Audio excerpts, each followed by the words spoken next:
so excited to welcome you here to Athens. So Paul came here, and that is why we are here. And we're going to be going up now to the Acropolis, the very first high city in the ancient world. In fact, the wall you see on the outside is from 1600 BC. So the kings were here, they lived here, and then eventually became just a place for the gods. So I'm excited to show you some of the images, and we'll talk more about it when we go down, since we can't film on top of the Acropolis. But follow me.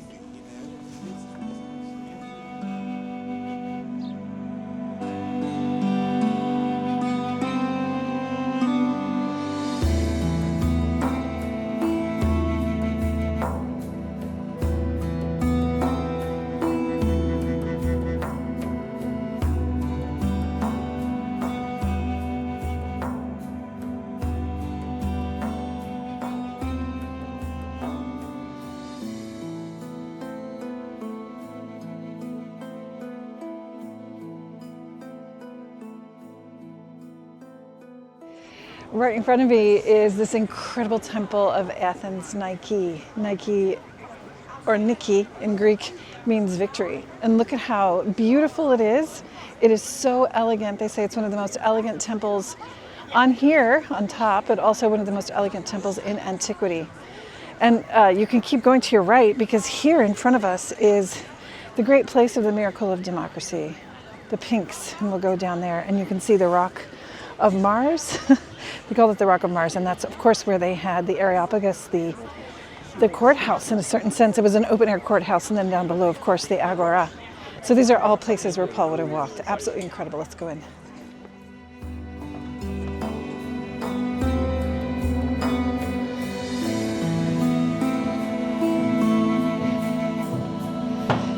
And here, the great Parthenon. Isn't that amazing?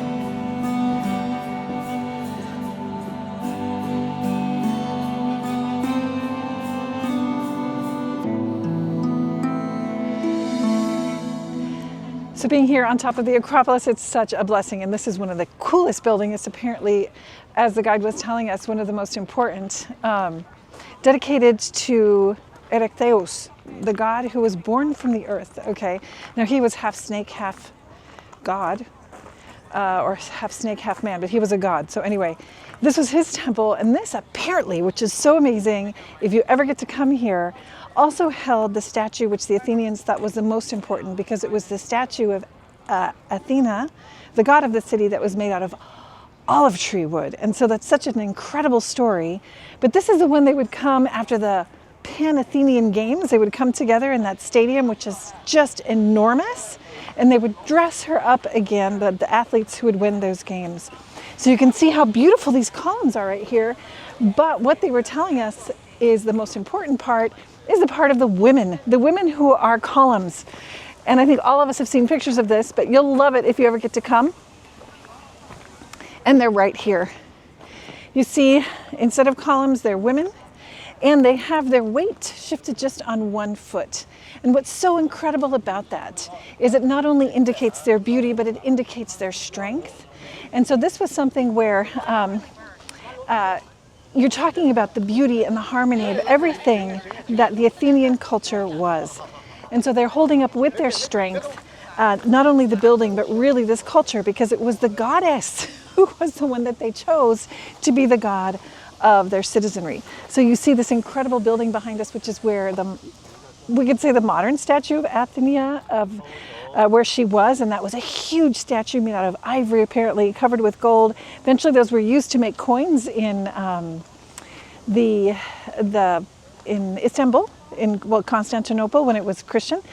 Anyway, so they took that and they took the statue out, and eventually they even made this place into the church. And I think if, and we'll talk about this in just a minute, but if you think about how this place was founded on reason, and that's one of the reasons, I'll explain in a second, why she was chosen as a goddess here rather than Poseidon. Making the church called Hagia Sophia, or Holy Wisdom, also makes sense because of the Athenians. Just a symbol of their freedom, a symbol of their independence, and a symbol of reason. So let's keep going closer to the Parthenon, which is where the big statue of Athena was, just in case you ever get to come. So follow me.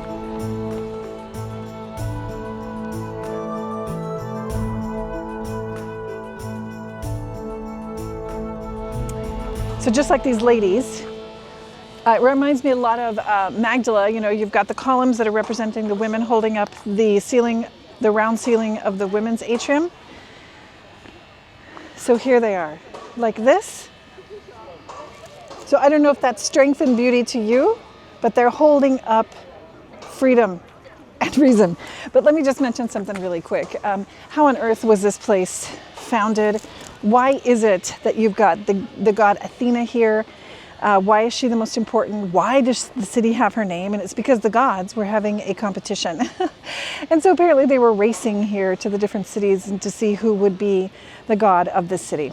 So what the guide was telling us is that Poseidon actually got here first. And so with his trident, you know, being the god of the ocean, boom, made a spring of water come out, which was amazed. You know, the rest of the people around here, the people living here were just amazed. But it was salt water, so it was pretty useless. And so apparently they had a chance to choose which god they wanted. And then after him came Athena, both of them with horses offering them for the people, right? But Athena, as I mentioned, you know, the statue here was made out of olive wood.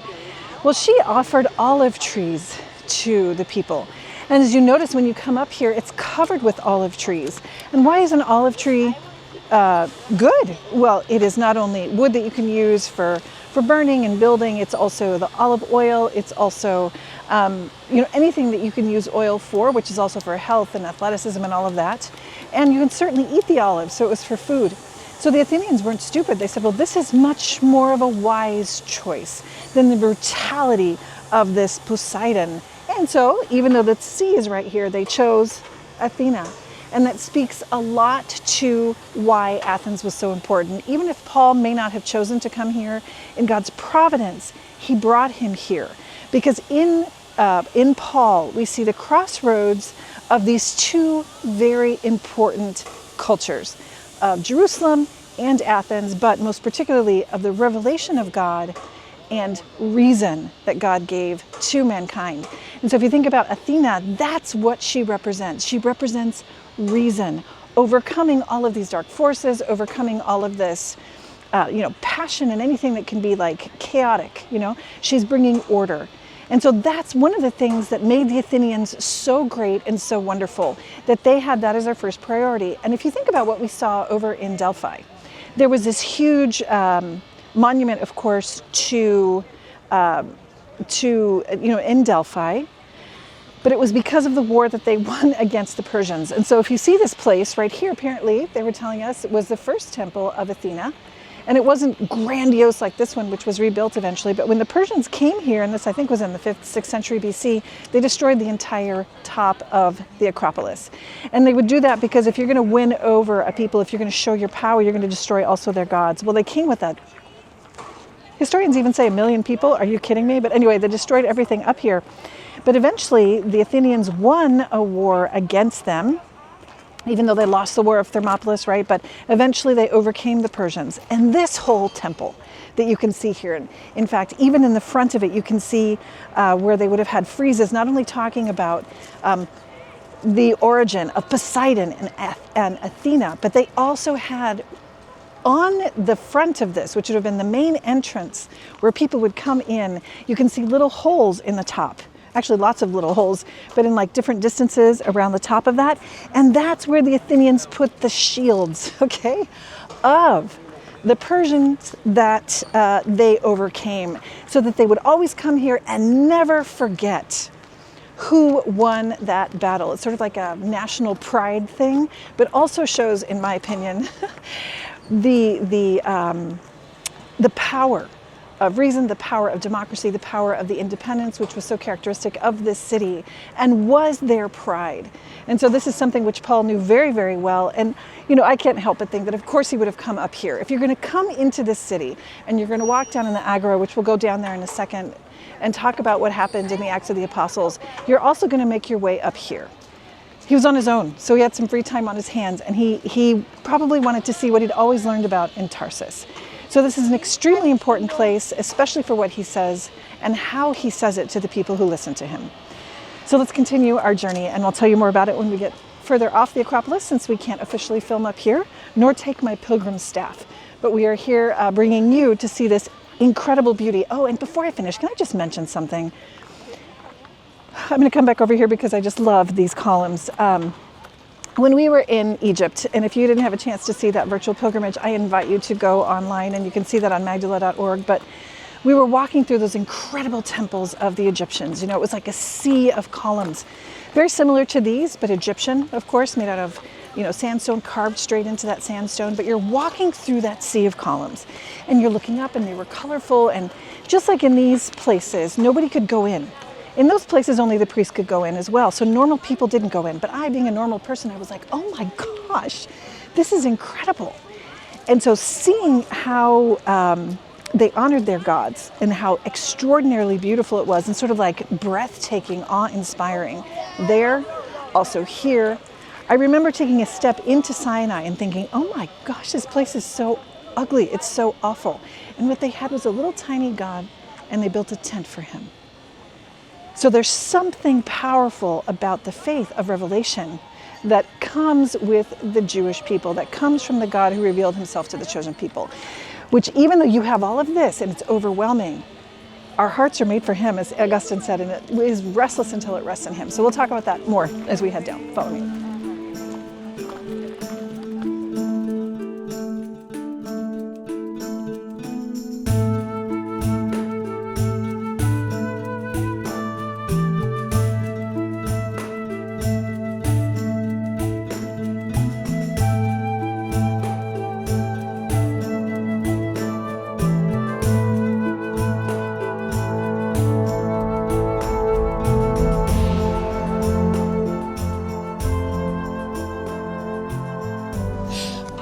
So we've just come down from the Acropolis, and you wouldn't believe who we found on our pilgrimage path. And this is our Greek soldier from the 5th century BC. Yeah. So Fight against the Persians. No, I want to know. The first time. Oh, the first time. So can I'm you? a marathon fighter. Oh, so are you still alive? Of course. Well, I thought you lost the battle of Marathon. I'm a traveler. Yes, you understand me. Yes. So he was the first battle of Marathon. I don't think it came out so well. So did you go back to the second battle against the Persians and win this time? Of course. Of course.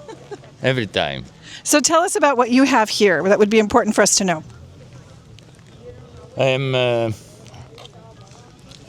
hoplite. This is my spear. Oh my gosh. So I can do the same. Phalanx the name. Okay. Like the marathon fighters. Okay. And my last weapon. This is my last weapon. Frightening. Yeah. I love it. And you have looks like you have a message there. What is that? Yes, this is the message for the goddess, not for the goddess, for the, look. The Pythia in Delphi, you know, Delphi. Oh, we do. We were just there. This is the last message. Est imar, ote phivos palin elefsete και εσαΐ. Oh, and so? What does that mean? Θα έρθει η μέρα που ο Φίβος Απόλλων θα επιστρέψει και θα μείνει για πάντα. Το είπα στα ελληνικά, μπορείς να το πεις στα αγγλικά. Tell us what that means. It will come the day where Phoebus Apollo will return.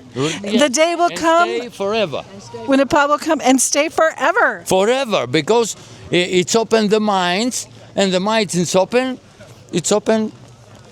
forever. Can you believe that? He's actually talking about how incredible it is to be an Athenian. No, the real God is coming. The light. The light. The light here, it's open the minds. This is the message. The logos, do you remember that? You feel something new inside you. Huh? And you, and you, and you, and you. Nice. Thank you. Love it. Well, thank you so much. What was your name again? Philippidis is my name. Philippilis. Isn't this just fantastic? My name is Nikiforos. Nikiforos. Beautiful name. Nikiforos. He who brings the victory. So Nikiforos means he who brings the victory. Και ο Δίας στο χέρι του. Αυτή ήταν Νικηφόρη. Δεν ξέρω στα αγγλικά να το πω. Στο χάρι. Goddess Athena held in her hand Nikiphorus. So the goddess Athena held in her hand Nikiforos. Isn't that fantastic? Should we give him his spears back? We'll give you your spears. Thank you. Thank you. Woohoo!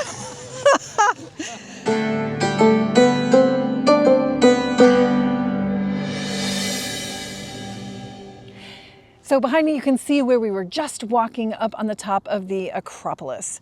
And isn't it incredible to see it from this far away? We know that it's the top, the rock, and it's the city. So the city on top of the rock. Now, if you notice, I hope you can see a couple of the hills here from this particular place. We're in the Pnyx, and I'll talk about that in a second. But you can see 3 of the 7 hills of Athens. And of course, people point this out because if you have the 7 hills of Rome, you have the 7 hills of Athens, you have the 7 hills of Constantinople. So these are big, important imperial cities. And there's a lot that can be said about them, which I think speaks to the providential nature of God bringing St. Paul here. And I'm just going to bring us back to where we were yesterday. We can open to Acts chapter 17. And remember, we were in that small town where he was very well received. But in the end, people came from Thessalonica. They were stirring up the crowds against him. And just to remind us where we were, it says the brethren immediately sent Paul off on his way to the sea to get him away from these crowds. We know that Silas and Timothy stayed there because it says that right here. And then Paul, when he was taken here, he also sent a command for Silas and Timothy to come to him as soon as possible. And so they left. And then while Paul was waiting for them in Athens, right here, and this is actually the place where they had the residential buildings. Okay, so they had a lot of government buildings down beneath the Acropolis in what they call the Agora, and we'll go there tomorrow. He probably lived around here. So what was happening? It says his spirit was provoked within him as he saw the city that was full of idols. And we'll read the full text in just a second. But let's talk about this city that Paul saw. What makes Athens so incredibly special? Especially for those of us who may not have studied enough of classical history and, the beginning of Western civilization. It's just an incredibly important place. I'm a biochemist, so I never got a lot of this in my own normal education, but it's just fantastic because Athens was so important because it was the prominent intellectual hub of the ancient world. Whenever we think of Athens, we think of maybe Raphael's picture, the painting, right, in the Vatican, the School of Athens, where you've got the great philosophers, Socrates, you have Plato and Aristotle, and they're talking about the different ways of knowing and understanding the world. This was a place where they had time to do that. They had time to speak. They had a time to search and to try to figure out the universe, to understand the human person. And that's where basic philosophy came from. Let's go back a little bit further. When you go up to the Acropolis, you can actually see some caves, and they found a lot of things, archaeologically speaking, that take this place way back to 3000 BC. So this is, even before the time of Abraham. There were people living there. There was water there. They felt safe there. And then in 1500 BC, this is after Abraham, the Mycenaeans came. And that's when the Acropolis became a center of religion and culture. And in the 6th and 7th century BC, it was important because it became the area where you could see, and it became well known as the development of democratic ideals. This is the place where, the common rights of the person and their right to be able to speak freely, that all came from here, from Athens. And that happened in the 6th and 7th century BC. Now, if you get to the 5th century BC, this was actually the leading city of the entire Greek world, and that's why it had so much influence. Now, think about when we were in Delphi yesterday, the main treasury there was from Athens. There was another treasury a little bit higher up. There was one just at the very entrance. This was a place that was extremely important in the Greek world, not just because of its age, but because of what developed here. And I think that's extremely important for Paul. So when you look at the Acropolis on this hill behind us, we know the acro means like the rock, the rocky top, okay? And polis means the city. But you can also make out, I hope, in the shot that we have, a couple of the other hills here that I mentioned, because of the 7 hills around here that has 7 hills of Rome, the 7 hills of Constantinople, all of that, and kind of giving it importance, lending it importance. And the hill over to my right is actually taller. They call it the Hill of the Wolves, right? But it didn't have this flat area where you could build. And so that's why they brought the city here and started building here. And so the main thing that we walked next to just a few minutes ago is the Parthenon, that temple dedicated to the great goddess Athena. And remember the foundation story I told you up there. And I just want to underline two things about the fight between Poseidon and Athena that you could have seen, that you can actually see in some of the museums, but it's, who became the head of the city, the patron of the city. So Poseidon, the salt water, underwater, dark, the depths, angry when he was rejected by the people, all of that, contrasted with Athena, light and order, rationality. And that's what makes this city so important. The philosophers were looking with their minds to understand the world.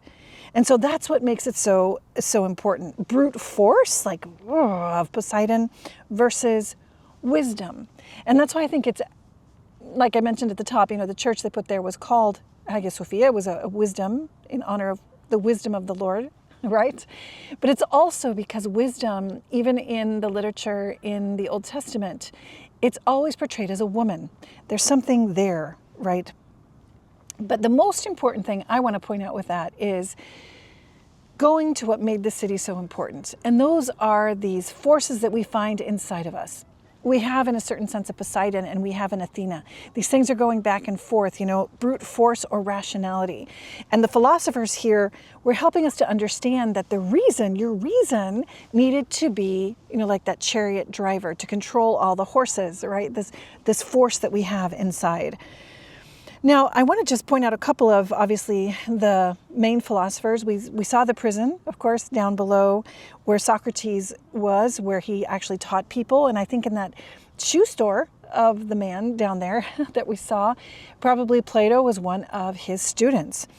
And Plato reflected and debated and was troubled both down there and probably up here and probably over there behind us on the Acropolis, because he was trying to figure out not just how you could understand the world rationally, but also something that really apparently upset some of the Athenians was this idea of, are there two forces in the universe? Are they both as strong as these two great gods? Or, is there something more? And one of the things that happens with the Athenians is they're starting to move toward what a lot of people call sort of a monotheism in Athena. A monotheism in the sense of your reason, everything that you're reasoning about is what is the highest thing. And if you're talking about the goddess of reason, then she's the one that we need to worry about. She's the one that's the strongest, And so they didn't like this idea many times of what Plato was talking about these two forces.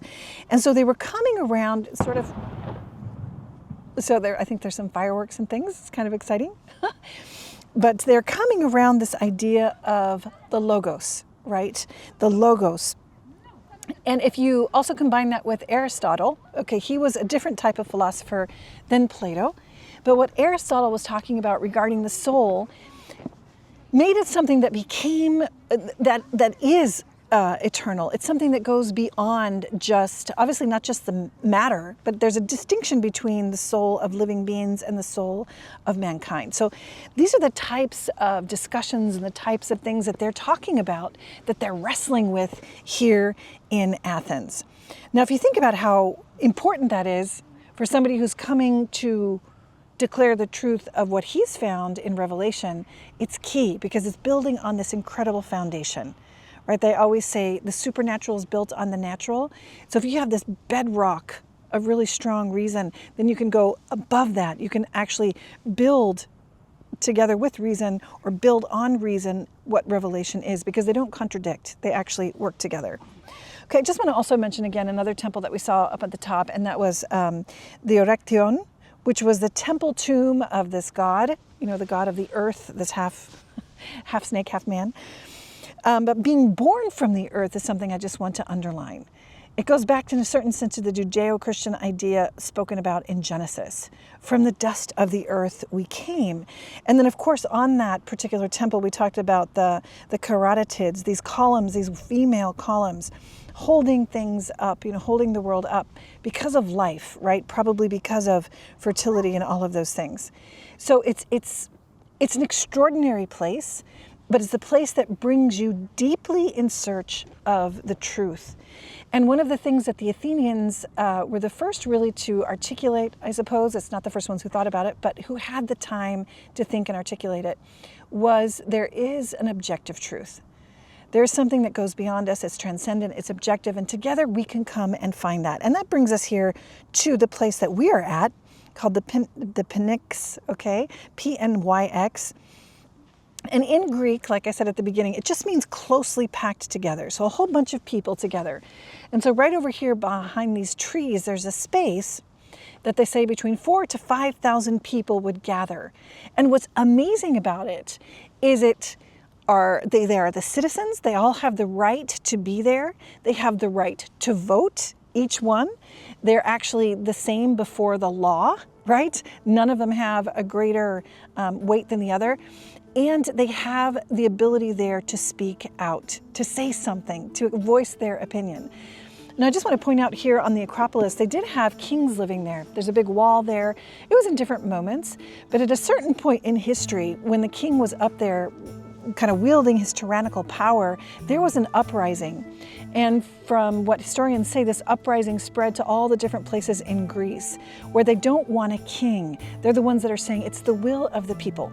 And so this particular physical place is where that played out, the will of the people in the Pnyx. So it was in the 6th century BC, at the beginning of the 500s, really. They had debates and discussions about what they wanted Athens to be, okay? So they could vote on anything. And one of the cool things is there's a ritual. So we saw down in, or we will see down in the Agora, a lot of things, but one of the things you see there is an altar of Zeus, right? So the people, what they generally would do is they would have a sacrifice. They would make a sacrifice to Zeus. So there's this type of oblation like we were talking about yesterday in Delphi. And then they would come up here. And what they would do is there would be usually a topic that would be laid out before them. In the Agora, we'll see a place where it's kind of like the parliament, where people would come together, representatives actually of the different Greek areas. And they would generally be the heads, and they would be representatives coming with a topic up here. And so then people could hear it and then they could vote on it. Or another moment could be, even before they vote, is this invitation. Who wishes to speak? Where do you find that in other places, especially at this time? Who wishes to speak of all of the people who have all the same rights? This is what's happening up here. You get a say no matter what it is, no matter where you're from, no matter who you are, as long as you are a citizen. And this goes for even slaves who have been freed. They have a voice. This is extraordinary. This is extraordinary, and that's why they call this place the place of a miracle. You can actually hear more about that if you've ever watched The Daily Wire and I think it's called The Foundations of the West. They go into this just beautifully. So this is part of what makes Athens so extremely important. Now, one of the things I wanted to also talk about was the Theater of Dionysus. Now, the Theater of Dionysus is important. You can see it beautifully from the Acropolis. And so as we were looking down into it, I was thinking of everything that Athens, the Greeks really gave to civilization. And it wasn't just philosophy and reason and light and objective truth, but it was something that goes beyond that. Because it was just this sense that people have, even if you can grasp a lot of things with your reason, there's always something more. There's always that, the thing that we say, show me what love is. Rationally, you can talk about it. It always kind of comes up short, doing the good of the other, for the other, what's best for them. That's true love. But you're like, man, it's so much more than that. So I mentioned this regarding the Theater of Dionysus because it's a place where, through drama, through plays, through all of these arts, through music, they were able to express what goes beyond reason, things that we can't express. But even more than that, it's some of the tragedies. It's the Greek tragedies, if you've ever studied some of those things. And that is, it's the dark parts of the human person, or even like what Poseidon would have represented. You can see it acted out before you. in a way that you interact with it, as we know that's how Greek theater worked. And then you wrestle with it. And then what you can do is confront it and then come out with something which is actually very fruitful. It's not chaotic inside. It becomes ordered and it brings you to life because you're looking at it and you're analyzing it and you're seeing it. And in a way, you're kind of acknowledging that and then putting it in order.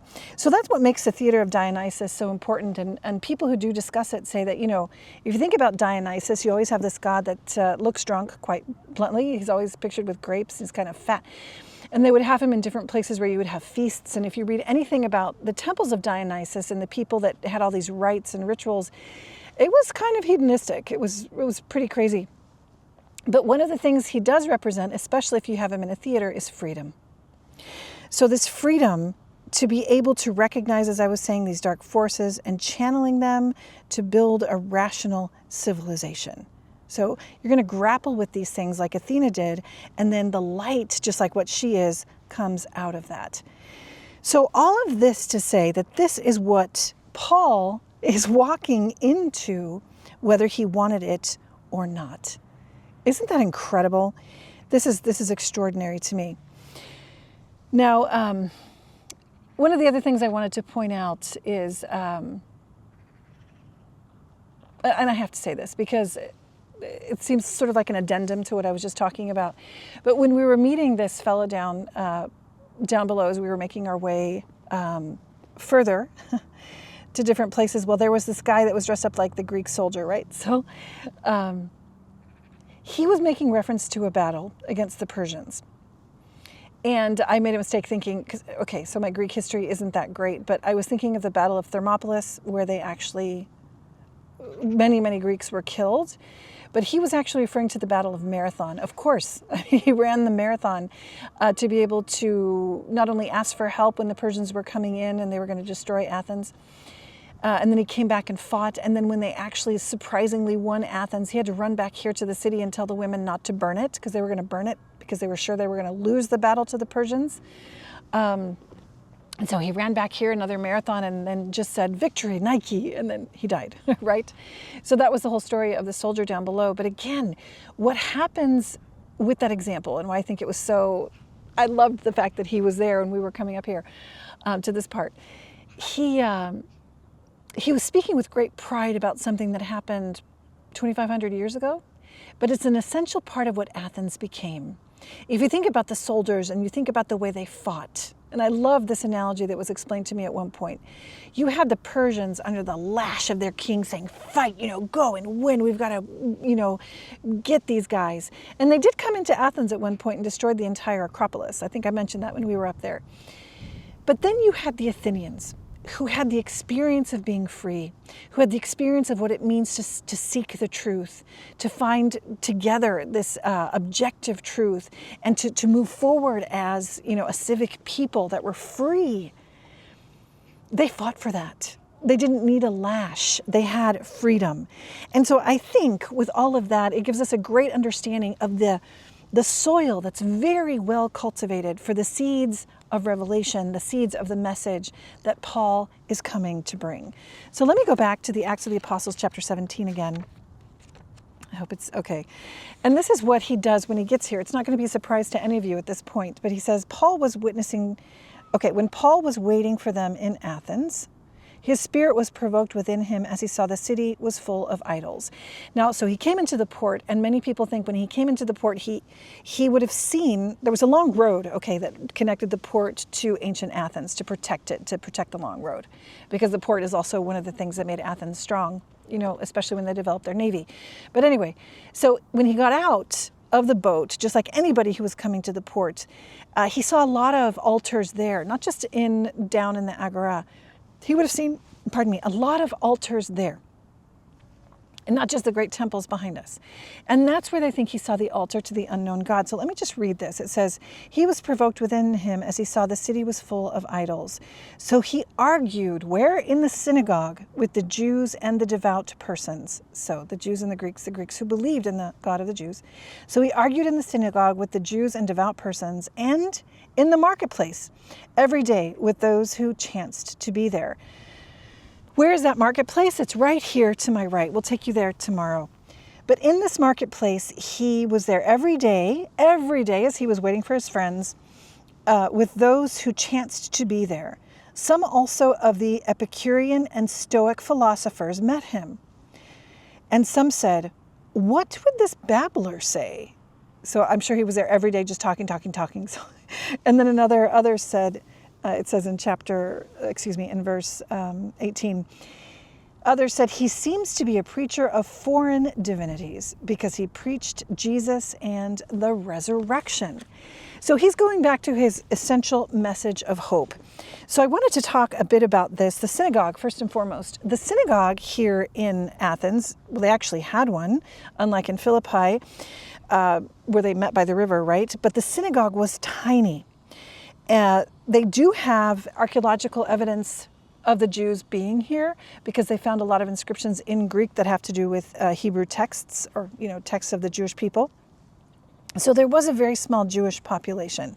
And apparently that population has been here since Alexander the Great, right? So with the synagogue there, as we know, it's a place not just of prayer and worship, but it's also community and study. And that's probably why Paul went there in the first place. And so he's going to talk about Jesus and him risen. Now, as I mentioned, he also went to the marketplace. Now, the marketplace in the Agora, we'll talk about that a little bit more tomorrow, but it is a place of so much activity, really the town center, where you would buy and trade, you would eat lunch. I can imagine he would have some lunch down there. You would see, the different temples. You would actually exchange ideas. We'll talk about that more tomorrow. But I want to mention who the people are that the Acts of the Apostles mentioned. Who were these Epicureans and who were the Stoics? It's always nice to remind ourselves, right? So the Epicureans followed, obviously, the philosopher Epicurus, because he founded a school of philosophy in the 4th century BC. This was a very old philosophy. And so what was the focus of his teachings? The pursuit of happiness. That's what we all do. To find a peace of mind and pleasure. Philosophical pleasure, not just hedonism, right? And how do you do this? You do this by cultivating wisdom, friendship, and self-control. And so even they were saying no Greek man would ever get drunk. They would always mix their wine with water. It was really badly seen. But this wisdom, friendship, and self-control to achieve this happiness is the contrary of indulgence in material pleasures. So those were the Epicureans. Now, the other thing that they're very well known for is an absence of pain, right? That's the highest good. Tranquility and contentment through moderation of desires and cultivating simple pleasures. When we went through some of these little towns by Delphi where they have all these beautiful places where they used to grow a lot of crops and stuff, they're little towns that are dying in a sense because young people don't want to be there anymore. But I think eventually they'll go back and find those simple pleasures. So the Epicureans and then the Stoics. And we know, as I said at the top, the Stoics were people that Paul knew because in Tarsus there were a lot of Stoics. They followed Stoicism. Zeno of Citium, he's the one that founded this in Athens, about 100 years after Epicurus. And what were the teachings? The Stoics valued virtue. It's the highest good. And virtue is simply moral excellence. Simply. It's not easy, but which means wisdom, courage, justice, temperance. And that is the key to happiness and a fulfilled life. And so that means they become indifferent to wealth, pleasure, and health. And so this can be an extreme in many ways. But living a virtuous life means living in accordance with reason. So we know that Paul engaged these people, and he was ready to engage them because of his education. So the idols and the temples, there were a lot of them. And as it says in the Acts of the Apostles, it caused him distress. It caused him distress, obviously. Now, we know that the greatest sort of treasury temple is the Parthenon, the ivory and gold covered Athena, as I mentioned. But there's also the altar of Zeus before you would come up here to the Pnyx. You also have in the Agora, the altar of Apollo. You have Asclepius, who was on the side of the Agora, on the side of the Acropolis. All of these Greek terms. You also had the altar to Hermes, who is the god of trade and commerce and marketplaces and all this stuff. But again, he probably had this whole like, oh my gosh, there's so many things here. He already knew this. He'd been in enough Greek cities over in Asia Minor that this shouldn't have been a surprise. But I think it's just the number and also the gorgeousness of these places. As I mentioned up on the top, when you walk through these temples in Egypt, you're overwhelmed. When you're walking next to these temples here, you're overwhelmed because it's just like, oh my gosh, this is incredible. And so I think Paul, as it says in the Acts of the Apostles, was distressed because it's like, there's so much good here. There's so much beauty here. But oh my gosh, there's so much more that I want to tell you. Don't stay with just what you see. Don't be just overwhelmed with this beauty and this incredibleness that you see around you. There's more. And so I think it was a distress of the Spirit sort of pushing him forward. And so let me tell you about true freedom is what I imagine is coming up from Paul's heart and soul. This is the Spirit that was moving him. And again, it's because Athens was a center of great ideas and philosophy and arts. And this distress is because this sense of monotheism in terms of Athena, it was a great step, but let's keep moving forward. Pushing through to the true logos, the reason that's there. Take away the pantheism, which is what was happening, but let's go to the true God. And we'll talk about that when we go to the Areopagus tomorrow and what he talks about. He's bringing that Jewish part of him, that fantastic training from Gamaliel, which we spoke about at the very beginning of our pilgrimage of Paul, and he's marrying it, if you want. Or there's a crossroads. It's like there's an agora inside Paul himself saying, do you really want to know the truth? Do you really want to know who the Logos is? It's right here. And I think it's neat because when you go to the Gospel of John, we all know that he talks about the Logos. The Word was made flesh, the Logos. In the beginning was the Word. This is almost exactly what Paul talks about on the Areopagus. So all of this comes together and we're just like, okay, I'm a little overwhelmed being here in Athens. Paul was overwhelmed being here in Athens. But we've got to ask ourselves as we continue on our pilgrimage of Paul, what fabulous circumstances. As Queen Esther said at a certain point, I was made for a time like this. I was made for this. And I can say that about Paul. He was made for this. And because he wasn't with his companions, he could just go out and he could speak and he could preach and he could bring all of the richness from his Greekness and from his Jewishness and from revelation, enlighten reason. And as Pope Benedict XVI quoted from other people in the past, reason and revelation are like two wings. They're not in contradiction, faith and reason.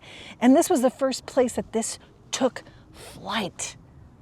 So I want to ask you to consider, do I engage my reason with my faith? Or am I afraid that these two clash? They don't clash. If you want to fly high, listen to what Paul says and do what he did. Bring them together. And do I find a contradiction there? I think it would be important for us in our own reflection to say, okay, where do I think that faith contradicts reason? Or where do I think reason disproves faith? And bring that to prayer. Because here in this place, Paul begins this whole opening to say, no, these are reason made by the Lord God. The Lord God himself was revealed and the Logos became flesh and dwelt among us. He not only was crucified, but he rose from the dead, and that is our true freedom. Isn't that incredible? So thank you so much for joining us today, and just know that from this place we're praying for each and every one of you and your intentions as we do every single day. What an incredible city. And join us again tomorrow as we go down to the Agora and up to the Areopagus, where Paul makes that incredible speech, really his preaching that really can enlighten each and every one of us. And we'll see you tomorrow. God bless you.